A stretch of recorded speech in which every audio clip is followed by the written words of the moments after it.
It is Ross the Boss time. Thanks to PointsBet and Ross. I've done my research. You were involved in 7 preliminary finals as a coach, an assistant and a senior coach between 2005 and 2015. 2 with the Swans, and then the Saints, and then the Freo Dockers. I'll never forget one against the Sydney Swans in Perth, where I've never seen pressure like it from your Fremantle side. Yeah, it was a wonderful experience. Yeah. Seems so long ago now. But they're so hard to get there. When you're there, value it, enjoy it, and really deliver.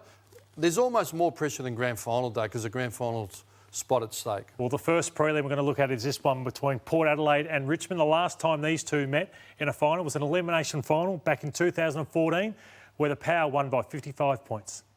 And there's the wind. Interesting Conscience kicked into it, I reckon. It's a swirler, but I reckon it's coming from the north. Westhoff could kick a goal from here. He does. What a start. Beats the man. Icing on the cake. Second goal. And both goals. Port Adelaide have got the jump. Bang. It's an avalanche.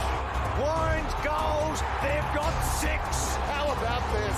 This is breathtaking. And Richmond have got deep, deep trouble.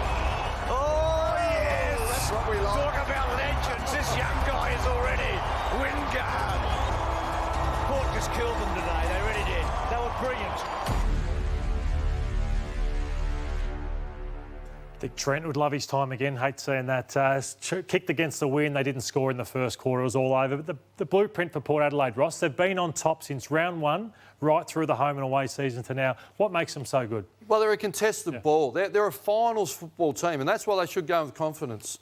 In the competition, so wins for the year, plus 11 ranked second. Ground ball, first, ranked 5. Centre clearance is really significant to get it out of there over at Adelaide Oval.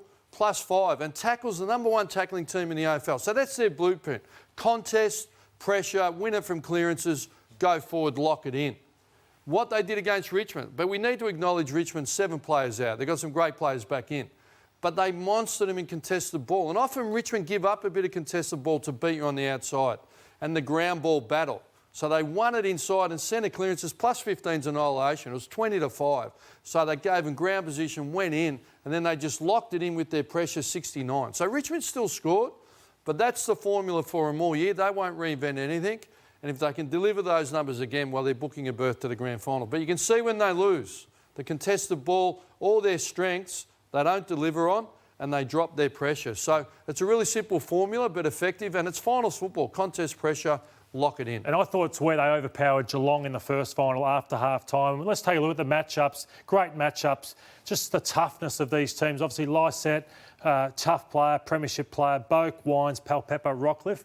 They were dominant after half-time versus Richmond side, who's been there, done it with multiple premierships. Well, you were spot on. Yeah. Geelong had full control, and they turned around the second half around their ball. And Kenny put it on them at half-time.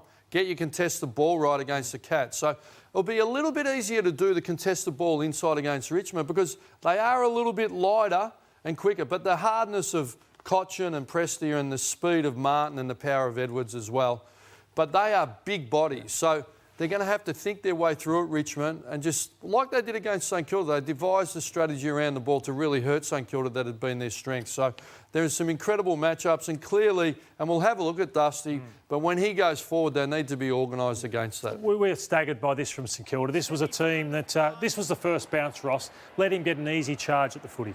Yeah, well, it's different to what Brisbane did. Brisbane attacked him. They didn't give him 20 metres out goal side, heading to a crumb on his own. So too much ball watching from St Kilda right from the start. This one's staggering. He comes up as a forward, best player in the competition. No one lays a glove on him, and he enters the ball, and they go forward and kick a goal. So here, we're going to freeze frame it. 8 collapse in around the ball, and there's Dusty on the outside, and he's going to kick the sealer on his left foot. So Kenny will sort of devise a plan for when he's on ball and forward.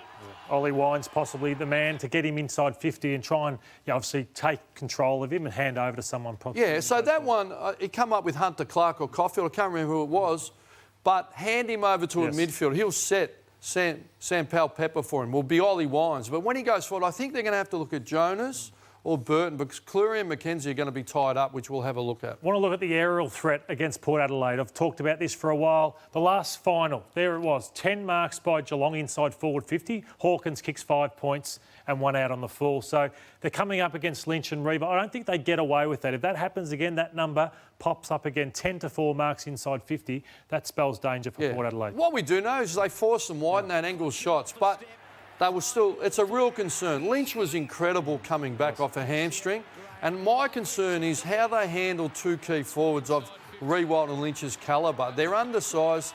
They need that pressure that we saw previously around the ball so it can go in high and they can get help across, or it's going in along the ground. If they get isolation, they get in the corridor, those marking figure, that aerial supremacy of Richmond's going to be a concern. What I'm looking forward to, Ross, is this dynamic Port Adelaide forward line. They've just taken the comp by storm. You know, Rosé, there's Butters, gets the ball out the top, obviously to Robbie Gray, into Rosé. So they've got that. So they're dynamic forward of centre.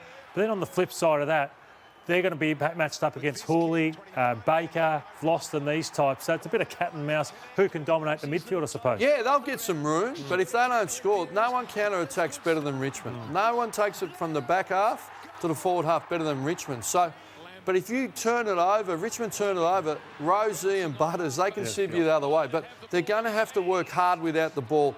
We need to see some chase down, some pressure, and use that speed. Because if you get Hooley and Baker and those sort of guys room to move and run and overlap, well, Riewoldt and Lynch will kick a bag. In the first final, I thought Brisbane occupied these guys extremely well, which helped them win the game. But Ross, should be a magnificent game. Who do you like in this one? Well, I think it's a toss of the coin. I've got some concerns with Richmond's consistency throughout games, but I'm going to back their aerial supremacy forward and that they can get it done around the ball. But Port are playing contested footy, pressured footy. It's going to be an incredible challenge. Yeah, I'm going to go Port in a tight one in that.